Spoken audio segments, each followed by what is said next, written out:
Well, good morning. How are you all today? And welcome to Integrative Preparedness. I'm Steve Smith. I don't usually make videos this early in the morning, and especially on Sunday, but there's so much going on. I wanted to get this out there for you all so that you could be making plans, because if you haven't, I think you need to be.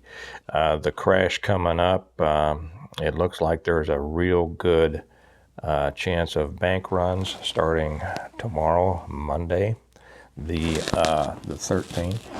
Isn't that something? On the 13th, it looks like there could be a good run, and you all need to get your money out of the bank. That would, well, I'm not telling you what to do.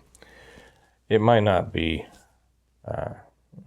It might be a good idea to get your money out of the bank. So I'm going to talk about that more in a minute, and kind of how to do it and how to keep it safe and where to put it, because I've had questions on all of those, both on this channel and on the Prepping for Prosperity channel.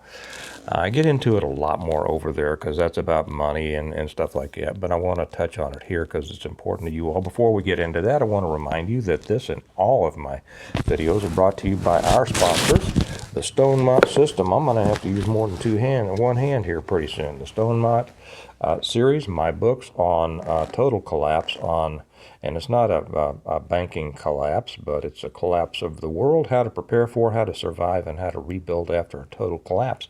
But if you are prepared for this, the lessons in this series of novels, you're prepared for anything.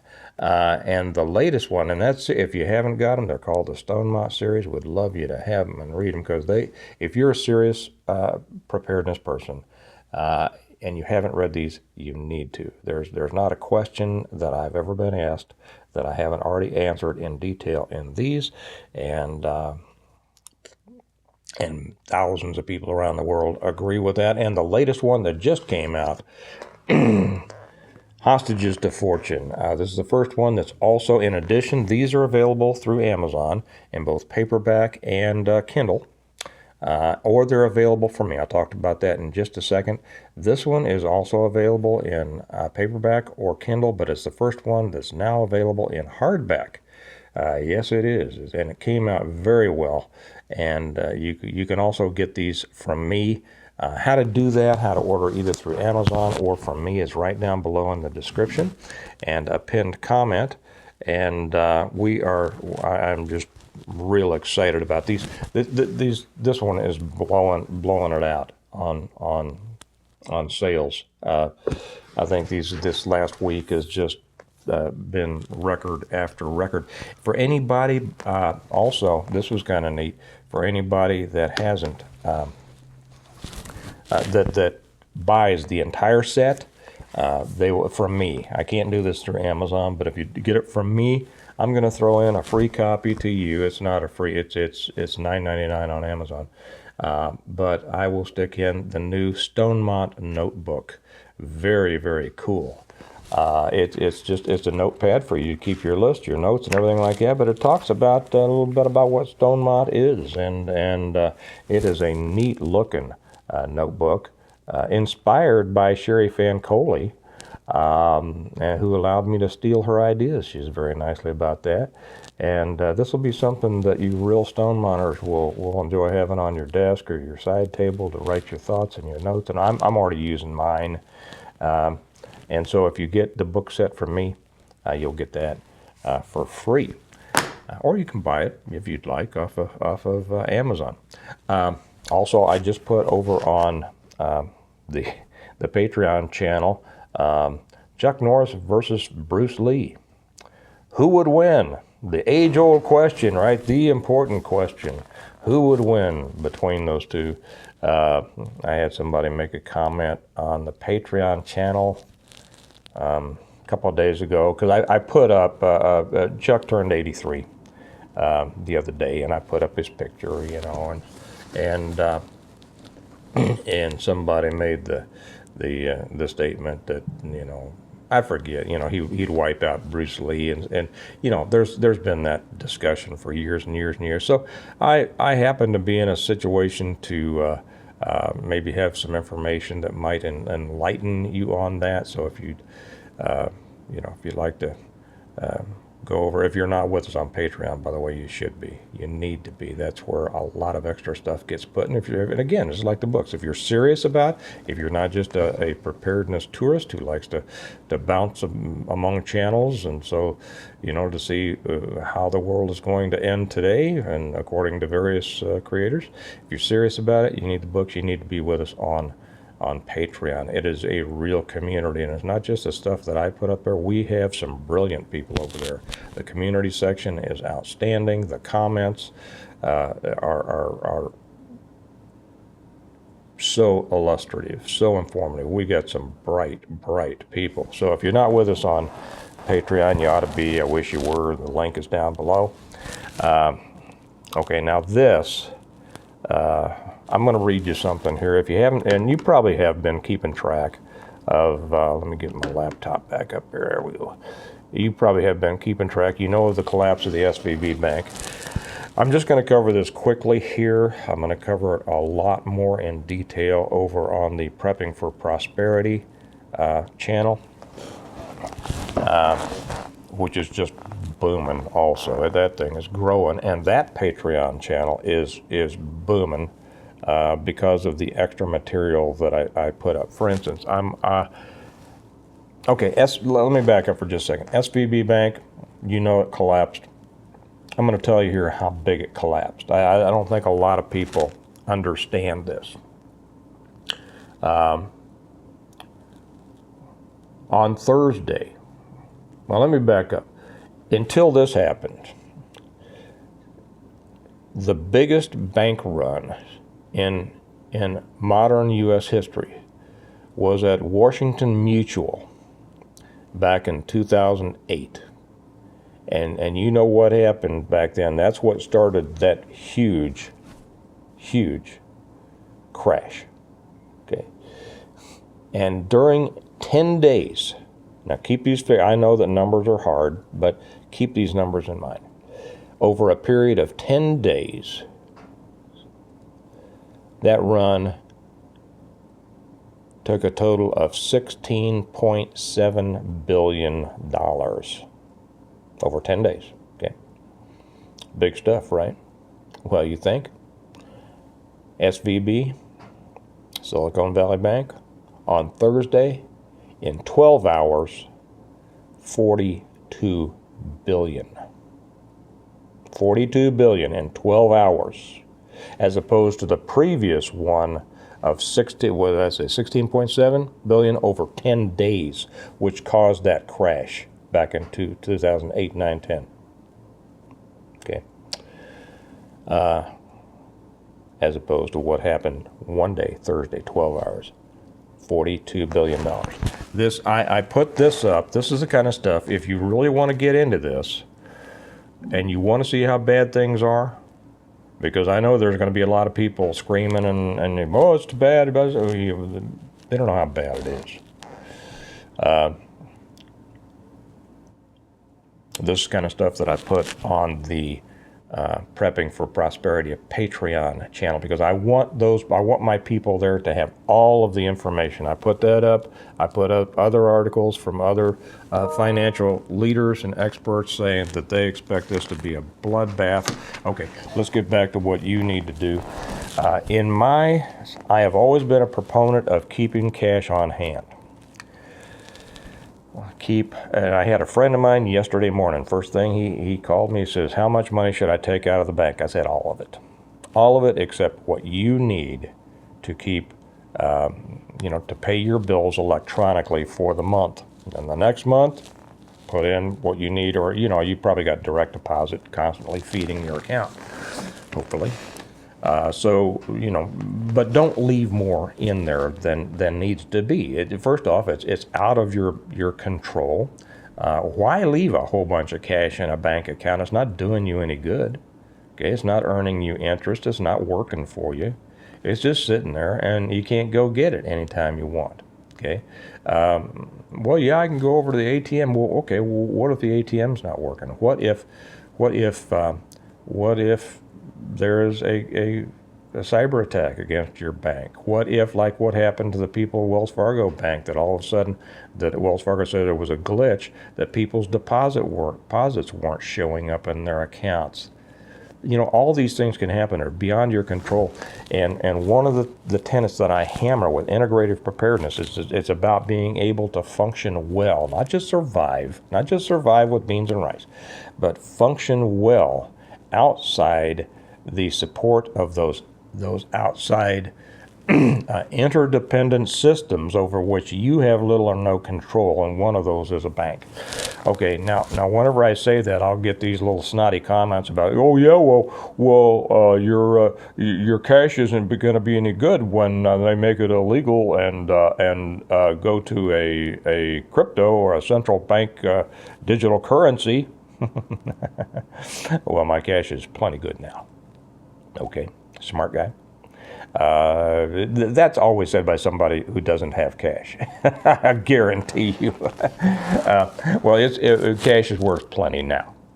Oh yeah, but inflation's making it worth less and less. Yeah, well, it's still worth plenty. It's what buys your bread. Okay, it's not your. Go take your gold down there or your whatever. I don't know what. Are you wanting to barter something? No.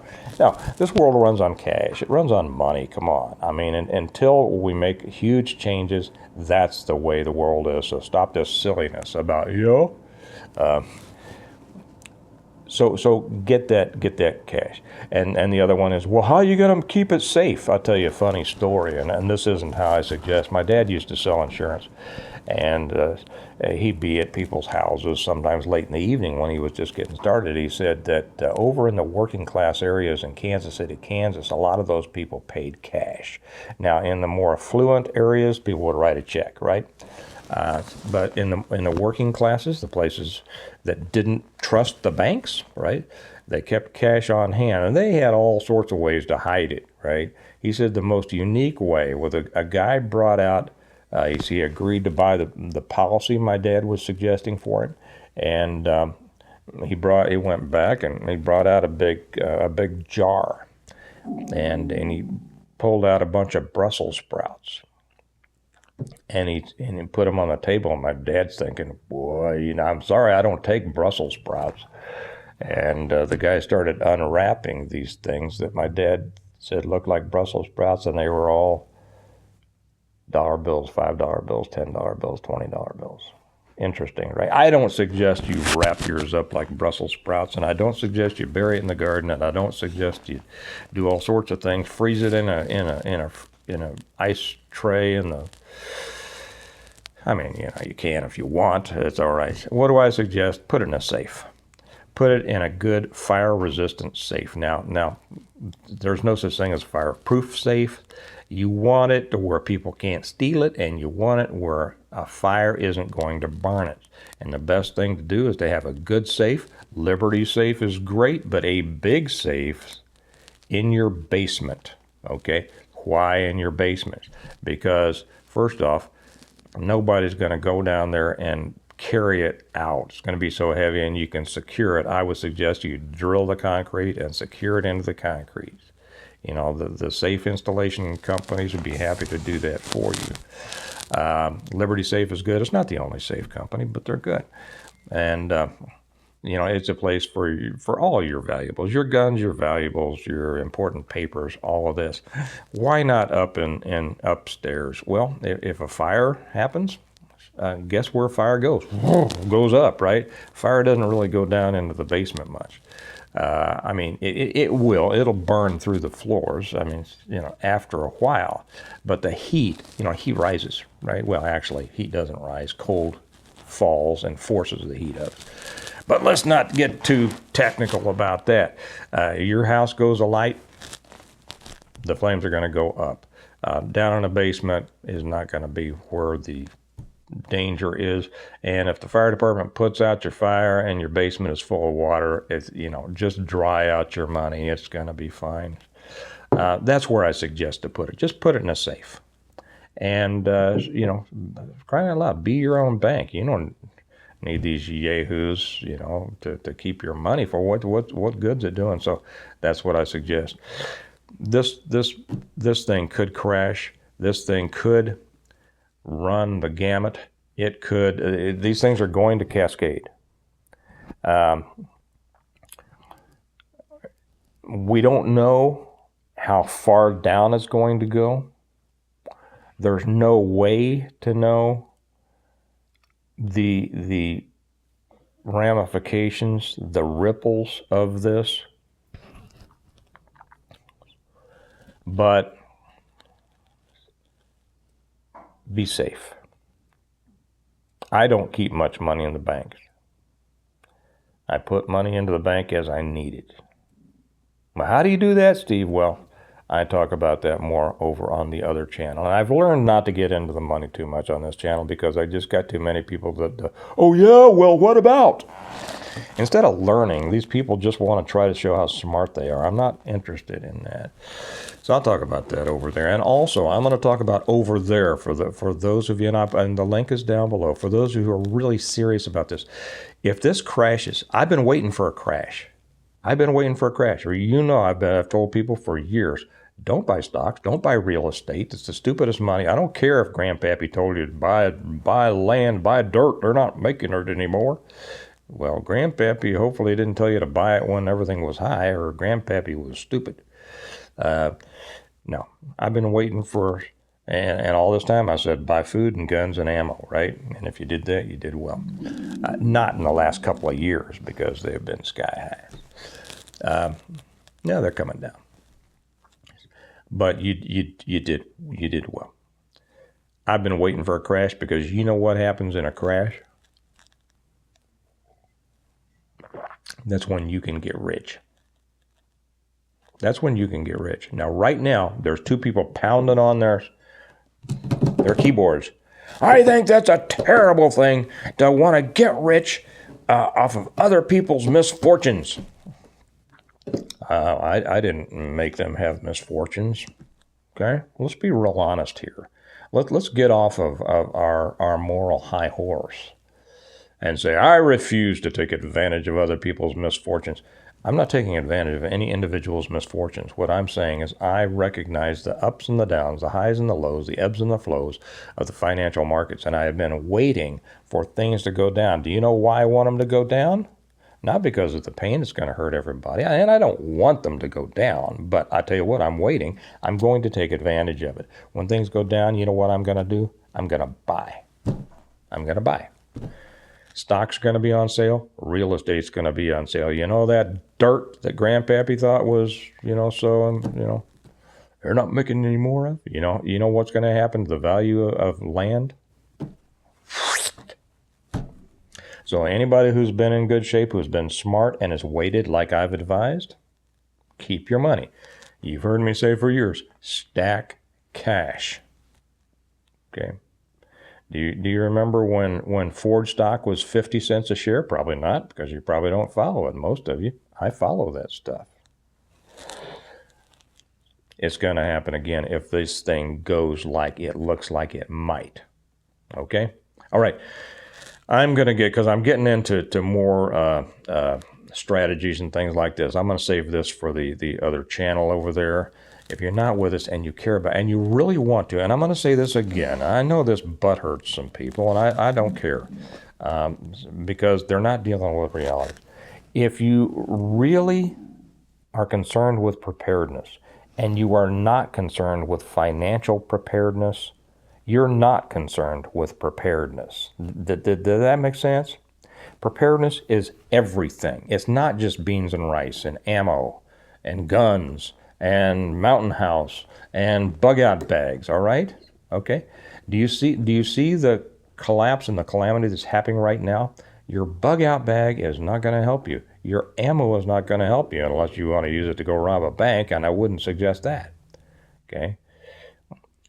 If you're not interested in financial preparedness, you're not really interested in preparedness. And I know why a lot of people are like that. They're kind of like Dave Ramsey. A lot of people aren't interested in it because they don't understand it. They don't do well in it. And maybe they're in trouble. It's like most people who slam cash are people who don't have cash, right? Don't take your Don't take your financial advice from those people. Okay. All right, guys. If I were you, if I kept a lot of money in the bank, I would have already taken it out. Okay. I mean, I would have taken it out Thursday. Since Thursday has passed, the closest one you got is tomorrow, Monday, and I would start taking it. I'd go to the ATM right now, and I'd take out the limit that I could. You know, take out what you can, get out the rest tomorrow. You know, because if it doesn't crash, hey, if you want to put your money back in the bank in a couple of weeks, go ahead. I'd still advise that you put it in a safe. Well, I don't have a safe. Well, take some of that money and buy a safe, okay?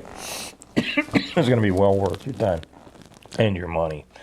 So anyway, guard, protect against it, you know, forethought, you know.